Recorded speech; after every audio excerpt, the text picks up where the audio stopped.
Jesus Cristo é o tema central dos nossos estudos. Ele é a pérola de grande preço. Sua vida e ensinamentos são a base da nossa fé. Ele identificou-se plenamente com a família humana ao assumir a nossa natureza e viver como homem aqui. E hoje, apesar de estar no céu, quer viver em seu coração. Você acredita que todas as coisas foram criadas por Deus? Todas as coisas boas foram criadas por Deus. Eu acho que houve uma evolução. Deus deve ter criado o começo de tudo. E depois dessa evolução foi o homem que conseguiu transformar nisso que está aí agora. Deus é o Criador do universo. Ele é o agente ativo na criação. No princípio, Senhor, diz o autor sagrado, lançaste os fundamentos da terra e os céus são obras das tuas mãos. Hebreus 1, versículo 10. Referindo-se às coisas criadas, Davi, um homem de Deus do passado, disse: quando contemplo os teus céus, obra dos teus dedos, a lua e as estrelas que preparaste, assim reconhecendo Deus como Criador dos planetas, satélites, sóis e galáxias. A contemplação do céu iluminado pelas estrelas produz no coração do homem maior admiração e assombro do que olhar o céu ensolarado, quando as cenas e os sons da terra distraem da singularidade da contemplação. Jesus Cristo é o centro, a fonte, a esfera em que a criação se originou. Todas as coisas foram feitas por Ele, e sem Ele, nada do que foi feito se fez. Uma simples olhadela ao céu aberto, a olho nu, é suficiente para imprimir no observador um senso da glória de Deus, pois os céus proclamam a glória de Deus e o firmamento anuncia as obras das suas mãos. Salmo 19, versículo 1. O exercício do poder criador é prerrogativa de Deus, e Ele não só criou, mas mantém todas as coisas. As Escrituras Sagradas proclamam a preeminência do homem sobre todas as demais criaturas da terra. Elas ensinam que Deus deu a nosso primeiro pai a autoridade de governar a terra, como seu representante. Vamos considerar em seguida algumas das maneiras pelas quais Deus se revela ao homem. A natureza. As coisas criadas revelam o infinito poder de Deus. Elas nos falam também do seu amor. Deus se revela de duas maneiras especiais. Em primeiro lugar, através da Bíblia, o livro dos livros. E também deseja se comunicar conosco através de suas obras fantásticas que nós vemos na natureza que está ao nosso redor. E podemos notar que a natureza nos mostra duas faces muito interessantes, aparentemente antagônicas. De um lado nós vemos a beleza da natureza, a simetria, nós vemos ordem, nós vemos complexidade. Por outro lado, nós vemos doenças, nós vemos degeneração, vemos morte também. Como entender esses dois lados da natureza? Deus realmente, de maneira maravilhosa, nos permite ver esses dois lados. Uma demonstrando o seu amor, a sua bondade, o desejo realmente de nos fazer felizes. Por outro lado, vemos também os resultados do pecado, que estão expressos de maneira especial na Bíblia. E Deus também nos traz a fantástica promessa de que um dia esse lado feio, negativo da natureza será banido. Nós teremos uma natureza perfeita e nós mesmos seremos perfeitamente aptos para entender o amor de Deus, a sua bondade, e teremos uma vida eterna de alegria com Deus nos céus. Sobre cada haste de erva que brota, em cada botão que desabrocha está escrito: Deus é amor. Os pássaros voando no espaço, as flores do campo e a relva que atapeta o solo partilham da atenção divina e são velados pela bondade do Criador. Aquele cuja poderosa palavra sustém os mundos é o mesmo que mantém os mais delicados insetos. Deus é o manancial da vida. Ele é o autor e mantenedor da vida. Como você sente a presença de Deus na sua vida? Para você sentir a presença de Deus, você não precisa de muita coisa. Você se dá um tempo, parar para pensar, pode ser no trânsito, pode ser em qualquer lugar. Certeza de que você nunca vai estar sozinho, nunca.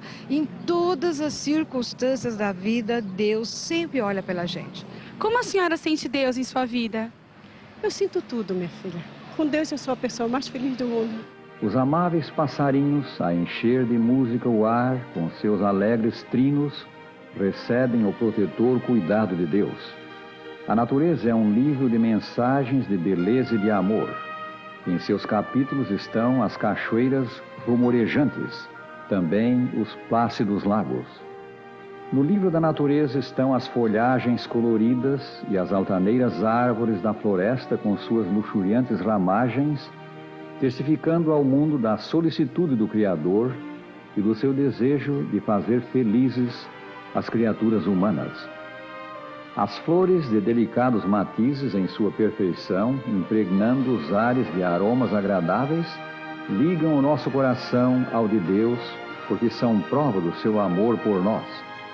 As Escrituras são outro meio pelo qual Deus se revela ao homem. No Santo Livro, Deus proclama de modo ainda mais claro o seu infinito amor e misericórdia. A Bíblia, para mim, é um livro muito especial, por vários motivos. A historicidade da Bíblia, as profecias cumpridas, leis que Deus estabeleceu no passado com relação à saúde, higiene, que até hoje prevalecem. Na ocasião em que foram estabelecidas, eram revolucionárias. E o fator principal pelo qual eu confio nesse livro, e para mim ele é muito especial, é que esse livro transforma vidas. E transformou minha vida também. E eu creio que o amor de Deus revelado de maneira fantástica nesse livro, as histórias de homens e mulheres que viveram na antiguidade, apresentadas de maneira imparcial, seus defeitos, suas qualidades, e fica claro em todas essas situações o amor de Deus com todos nós, inclusive para a minha própria pessoa. A Bíblia é a magna carta de Deus para nós. Nela está expressa a vontade do Criador para ser obedecida pelo homem. Tudo o que está escrito nas Sagradas Escrituras é para nosso ensino. Elas têm a norma da vida. Praticando os seus ensinamentos, nós alcançamos o bem da felicidade. Um livro da Bíblia pode ter o nome de Isaías, ou Jeremias, ou Daniel, mas o seu autor, na realidade, foi Deus, que falou por meio dos seus servos, os profetas. A Escritura diz que Deus outrora falou muitas vezes e de muitas maneiras aos pais pelos profetas. Hebreus 1, versículo 1.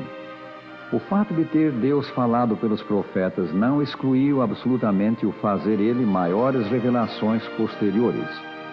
Jesus Cristo é a suprema revelação de Deus ao homem. O terno e compassivo Salvador era Deus manifestado na carne e veio do céu para revelar o Pai. Na mesma passagem do Santo Livro, lemos que Deus, nesses últimos dias, nos falou pelo Filho. Hebreus 1, versículo 2. Cristo, Deus Filho, estava com Deus Pai no princípio e criou todas as coisas. Cristo é divino no mais pleno e absoluto sentido da palavra. Ele é também humano no mesmo sentido, exceto que não conheceu o pecado. E o Verbo se fez carne e habitou entre nós, cheio de graça e de verdade, e vimos a sua glória, glória como do unigênito do Pai. São João 1, versículo 14. As duas naturezas de Jesus Cristo, a divina e a humana, estavam misteriosamente unidas. Por isso ele se tornou o nosso Salvador capaz. Assumindo a natureza humana, ele se colocou na posição de nos compreender e de simpatizar conosco. Olhai para cima, vós que duvidais e tremeis, pois Jesus vive para fazer intercessão por nós. Sim, tão somente crede que Deus é vossa ajuda. Ele quer restaurar no homem sua imagem moral. À medida que dele vos aproximardes em arrependimento e confissão, ele se aproximará de vós com misericórdia e perdão. A máxima revelação de Deus a nós é, pois, a pessoa de Jesus Cristo. Quem me vê a mim, vê o Pai, disse ele. Como é que nós podemos compreender Deus ou apreciar o caráter de Deus, amar a Deus, se ele está assim nessa posição tão elevada em relação a nós? Ah, meus amigos, aí é que está a coisa bonita. Este Deus, que está infinitamente acima de nós e além de nós, ele veio em nossa procura. Nós podemos ver na Bíblia, desde a primeira página até a última, que Deus é aquele Deus que se revela para o homem. Nas páginas do Velho Testamento, Deus se revela através dos profetas, por exemplo. E nas páginas do Novo Testamento, Deus se revela através do seu Filho, Jesus Cristo. A revelação de Deus em Jesus Cristo, ela é perfeita, porque Jesus é o próprio Deus que veio para estar entre nós. E é claro, a revelação de Deus é uma revelação infinita, porque Deus é infinito. Então, nós podemos entender que durante toda a eternidade estaremos sempre aprendendo de Deus através da revelação em Jesus Cristo. É por isso que ele pôde dizer: quem me vê a mim, vê o Pai. Porque na realidade Jesus é a expressa imagem de Deus. A sua humanidade o aproxima de nós e sua divindade firma-o no trono de Deus. Deus nos deu a vida e tudo o que possuímos. Por isso digno és, ó Senhor nosso Deus, de receber a glória e a honra e o poder, porque criaste todas as coisas, e pela tua vontade é que elas subsistem e foram criadas. Apocalipse 4, versículo 11.